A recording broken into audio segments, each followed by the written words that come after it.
sworn someone was standing right behind me. I started to turn, and I heard something come down over me. I tried to duck. I heard a ripping sound and blood running wildly down my arm. A knife. I tried to grab the arm. I couldn't reach it. The knife was coming down again.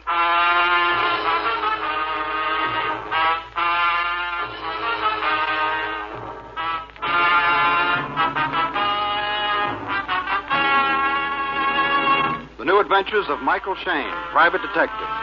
This is your director, Bill Russo, inviting you to listen to another transcribed episode with Michael Shayne, that reckless, red-headed Irishman, back in his old haunts in New Orleans. We call it The Case of the Blood-Stained Pearls.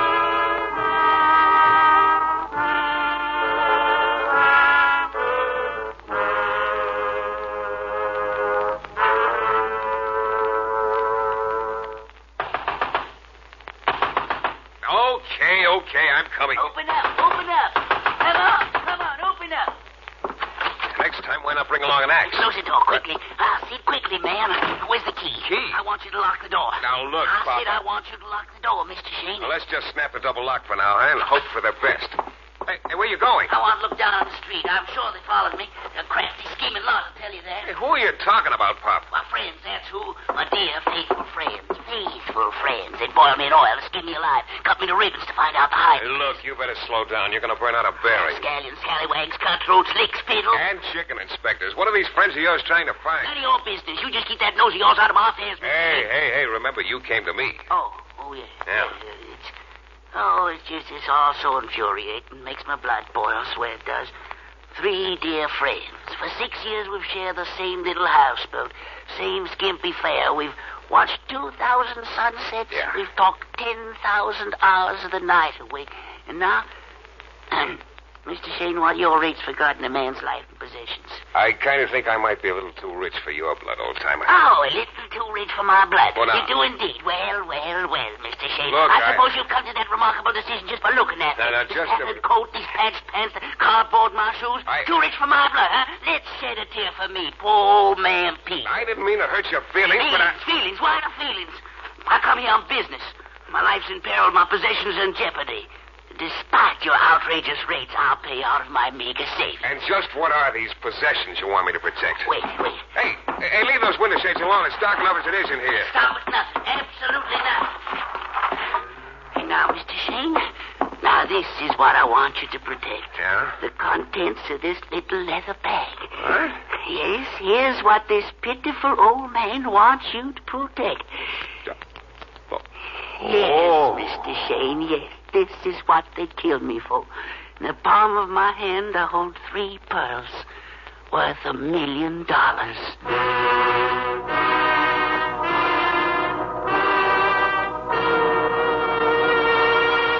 In a moment, we will return to Mike Shayne and the case of the blood-stained pearls.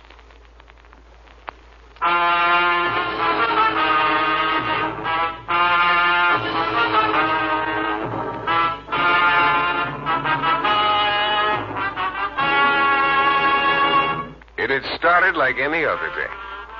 A widow named Mrs. Coppolis had hired me to track down one of her boarders who'd run away with her copper samovar. And, I fear, the good widow's heart. A guy had called to ask my rates for getting divorce evidence against his blonde wife. And then an old man named Peters came in. The kind of old guy you might see in Jackson Square, sleeping on the grass with a newspaper over his face. Only this old man had $1 million worth of the biggest pearls I'd ever seen in my whole life. Well, how do you like them, Mr. Shayne? Well, you could use them for snowballs, Mr. Peters. Where'd you get them? I found them 3 weeks ago in a little cove along the Mississippi. Not so many years ago, this part of the river was one of the favorite haunts of pirates, like Lafitte. This might have been part of his treasure, lost in the sea, washed up by the tides. Yeah. Give them back to me. Give them here. You've held them long enough. Yeah, they're all yours, Pop. Hey, did you ever have them appraised by a jeweler? I wouldn't trust them out of my sight. Even my own friends would kill me for them. Well, how do you know they're worth $1 million? I've gone to the library, looked up pearls in all encyclopedias. I've compared them with the descriptions of the very finest.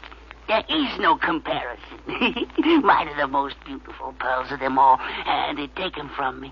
Imagine that, my own friends. Now, if you were smart, you'd sell them to a good jeweler and forget them. Never. I'll never sell them. What could anyone give me half so beautiful as these pearls themselves? Yeah, I bet you $1 million all stacked up real neat is kind of beautiful. Besides, looking in an encyclopedia, what's that? For all you know, these pearls came out of a popcorn box, and you're all upset about nothing. Oh, you think so, eh? Nothing. Well, all right. Let's go to a jeweler. I saw one down the street. Oh, yeah, Mr. Forrester. Mind you, I won't sell them no matter what the price. But let him look at them, Mr. Shayne.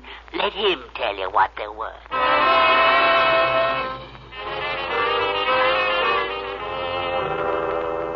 Well, Mr. Forrester?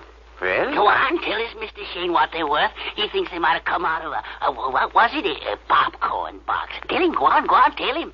I've never seen anything like them. Mm-hmm. They're priceless. You hear, Mr. Shayne? You hear? Now, give them back to me. Give me here. Yes, of course. My beautiful little ladies.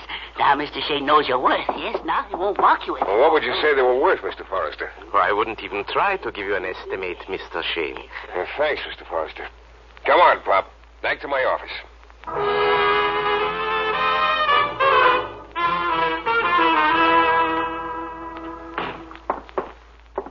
Okay, Pop, have a seat.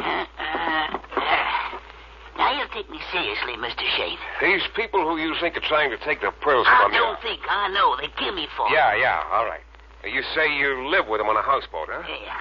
Off Pier 22 on River Highway. And did you tell them about the pearls? No, of course not. But I know they're spying on me continually. Now, wait. Excuse me. All right. Yeah? Mr. Shayne, this is Forrester, the jeweler. Yeah? I thought I'd better call you as soon as you got back to your office. Why? Is the old man still with you? Yeah. Then don't let on who's talking to you. What's that? I didn't want to break his heart.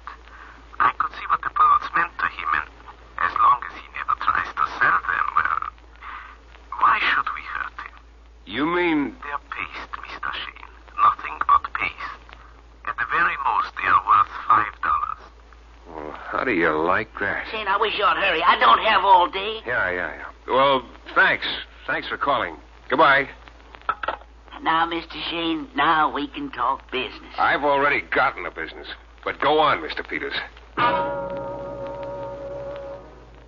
So old man Peters hired me to protect his $5 worth of imitation pearls.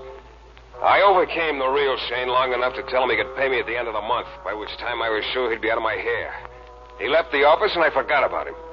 Then, one night, he caught me in one of my less happy moods. The office rent was 2 weeks overdue. 3 of my checks had bounced. I was stretched out on my couch feeling jollier than words can say, and the phone started ringing. Yeah.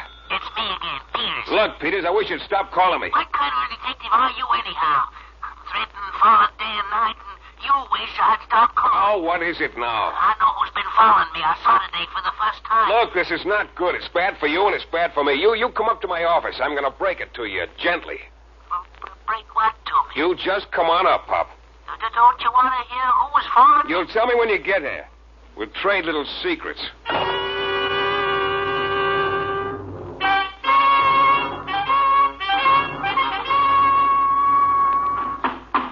Okay, Pop, okay. Do you always have to knock like that?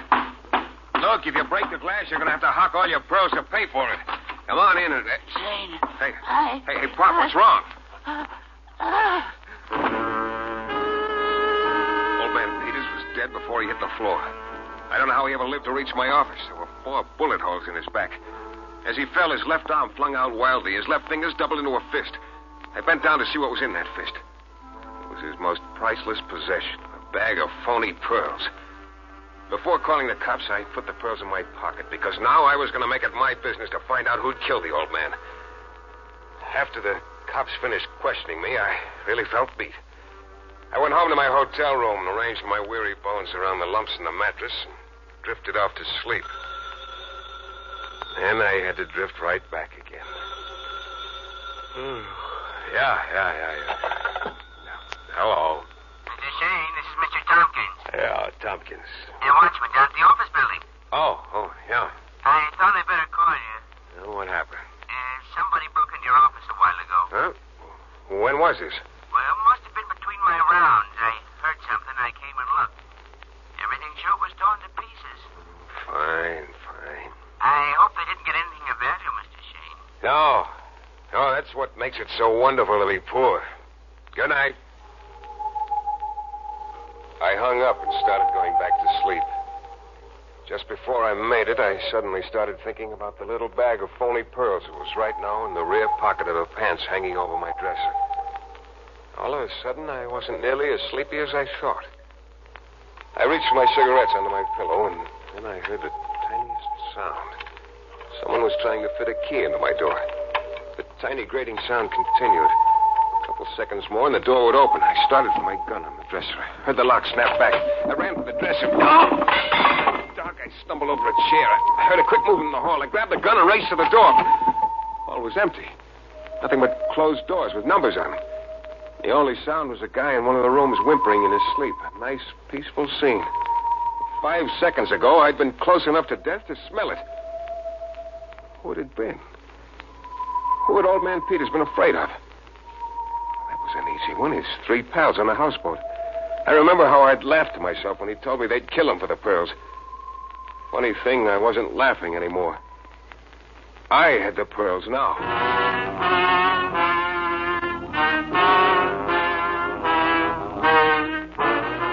In a moment, we will return to Mike Shayne and the case of the blood-stained pearls.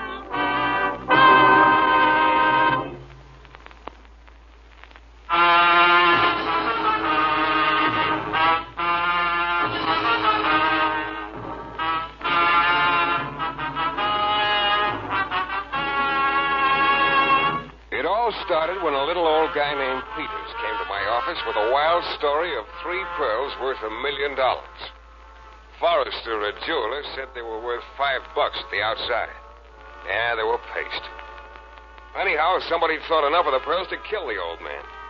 Now I had them, and somebody was trying to kill me.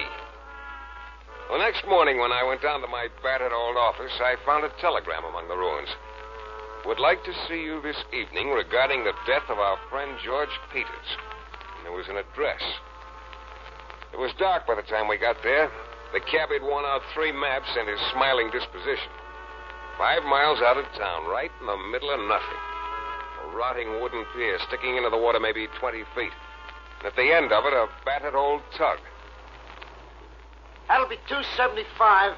Okay, here you are. I'm sure sorry I dragged you out this far. You ain't half as sorry as I am, friend. Oh, wait for me, will you? I'll be right back. Drop dead. Hey, wait. Hey. Wait. In the darkness, the lights of New Orleans seemed 1,000 miles away. I started down the wooden pier. There were lights somewhere on the tug.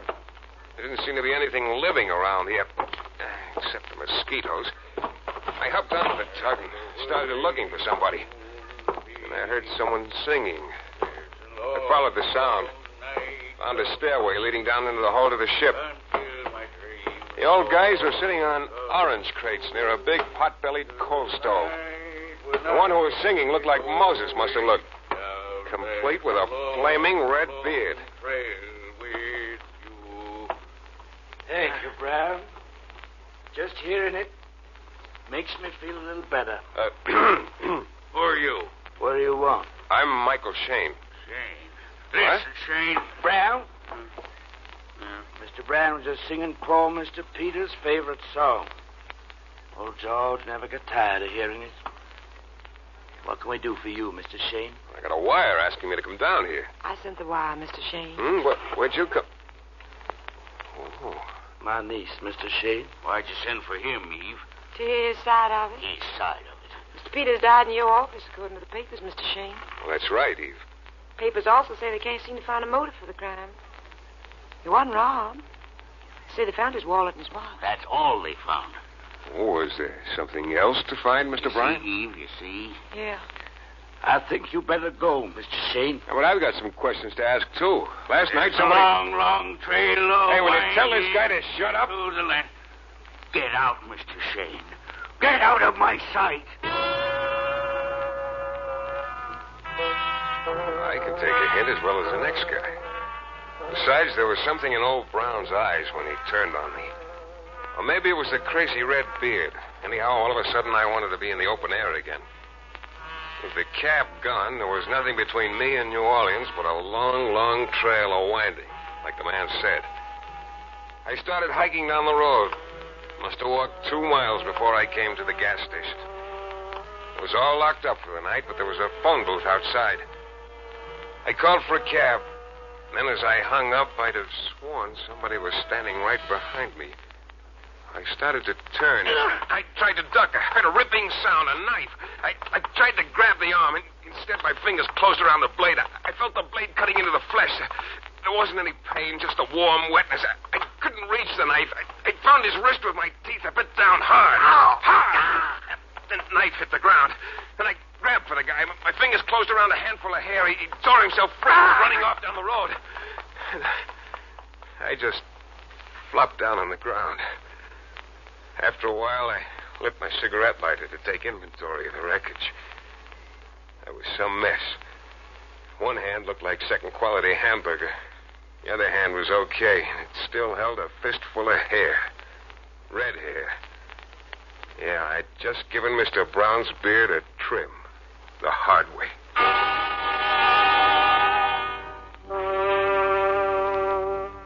The cab showed up about an hour later. But instead of going to the city, I headed back to Pier 22. I was just groggy enough and mad enough to want the rest of that red beard. I marched down the gangway again. But this time there was only Eve putting a coffee pot on the stove. She heard me and she turned. But, Mr. Shayne... Where is he? I'm going to kill him. Where is he? You're hurt. Look at you. Oh, never mind that. Just tell me where I can get my hands on that bearded old goat. You've got to let me help you now. Here, sit down, please. Yeah, maybe I better. Only for a minute, though. Let me get your coat off now. Good heavens, Mr. Shayne, just look at you. Yeah, nice old man you are, Mr. Brown. Hey, easy with the coat. He'll take the arm right with you. Mr. Brown didn't. Yeah, he sure did. I've got half his red beard to prove it. I was afraid something like this was going to happen. I don't know what to say. You better say it with mercurochrome and bandages. Yeah, didn't think it was this bad myself.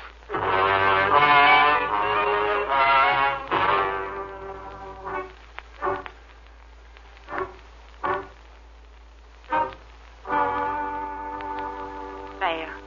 I think that'll hold you till you can get to a doctor. Yeah. Regular Florence Nightingale, aren't she, Eve?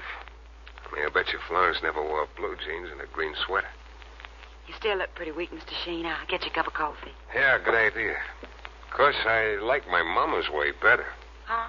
When I got hurt, she used to kiss it better. I'll get the coffee. I was talking about Mama. How much sugar? You really got a one-track mind, Eve. 2 lumps. Well, as long as you don't want to discuss Mama, let's get back to old man Brown. Where is he now? I don't know. I haven't seen him since you left. Here's your coffee. Thanks. It's good and hot. You know, I'm glad you're not in on this. In on what? This whole business, Peters, Pearls, Brown. I don't understand you. Oh, of course you don't understand. It takes a particular kind of woman to understand. Now, I've been in this racket so long, I can spot a wrong dame like that. That's remarkable. Oh, nothing remarkable about it, Eve. They'll say something or look at you in a certain way. You get to know you. You get to feel. Drink your coffee. It's getting cold, Mr. Shayne. Yeah, everything they do, the perfume they wear, the way they dress, everything's a promise. You fall for the promise and end up in the gutter. I understand people like that, honey. But you don't understand people like Mr. Brown, do you, Mr. Shayne? What's there to understand? A bag of pearls explains everything. Brown with his ferocious red beard. You know what he was? Milkman in Chicago. Yeah, should have stayed there. Trapped in a dull, monotonous job. Year after year. Finally pensioned off so he could crawl into a corner and die. Hey, My uncle and poor Mr. Peters, they were like that, too. Wasting the last precious years. But always dreaming of escape. It's hot in here, Found isn't they it? escaped in this old houseboat on the Mississippi. Pooled every penny they had to buy it. It was worth it. Look, I don't feel Can't so imagine good. how happy these 3 old men were. Can't imagine how fond they became of each other. Something wrong, Mr. Shayne? Sick. Stomach, what? Your faith in me was a little premature, Mr. Shayne. I poisoned your coffee.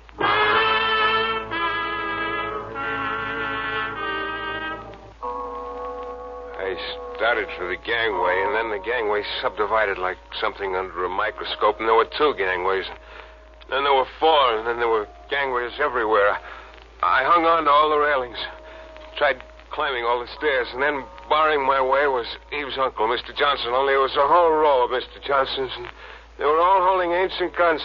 I remember rushing past, rushing through the cold air. I remember falling to my knees just as I heard all the ancient guns go off. Last thing I saw in all the world were the headlights of the taxicab I'd told to wait. My last thought was how funny. Most taxicabs had only 2 headlights, but this one had 500,000.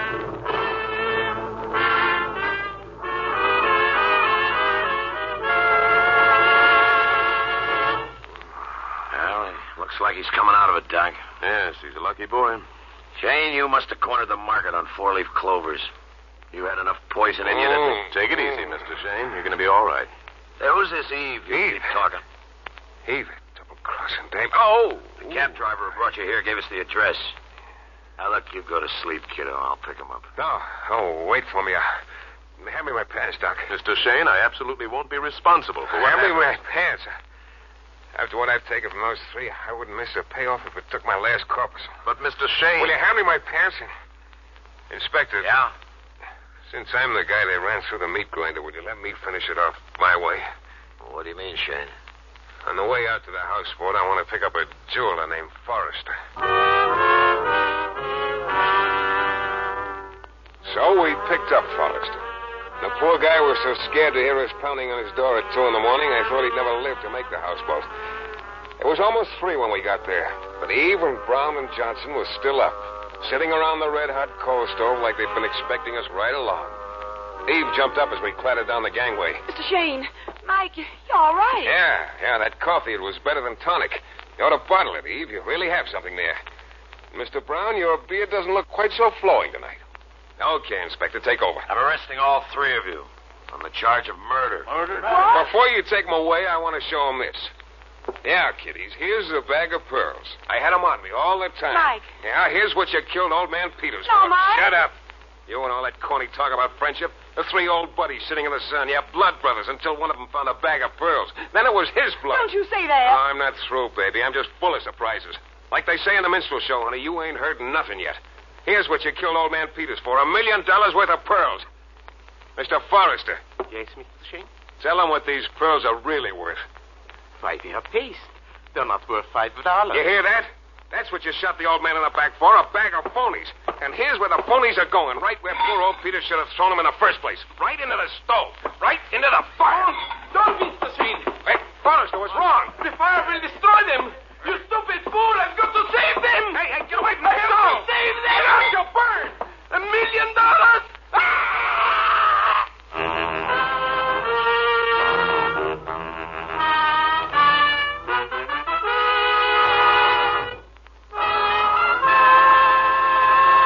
In a moment, we'll be back with the thrilling climax to tonight's Michael Shayne adventure.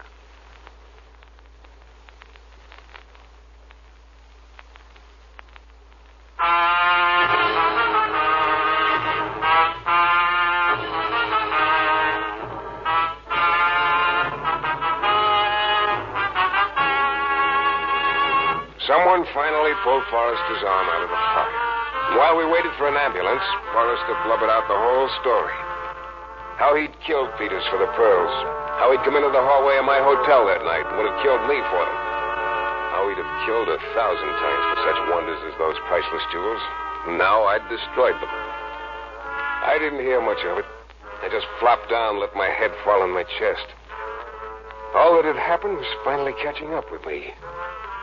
Then, as the inspector started up the gangway, I waved for him to come over. What is it, Shane? Here, Inspector. Give these to the museum or something.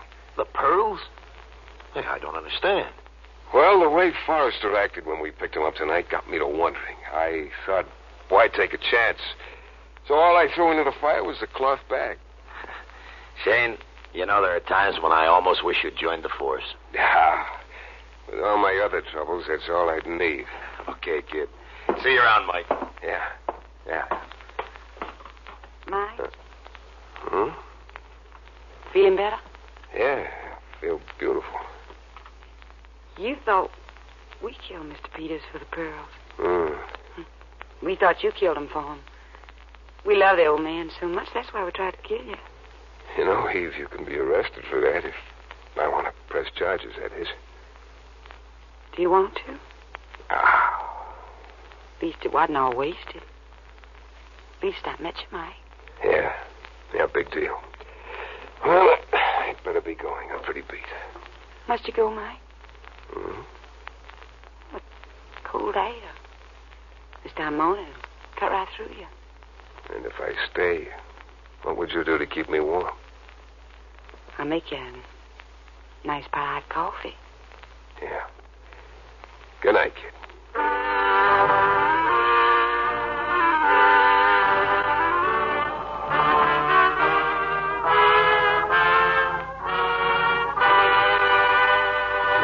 This is your director, Bill Russo.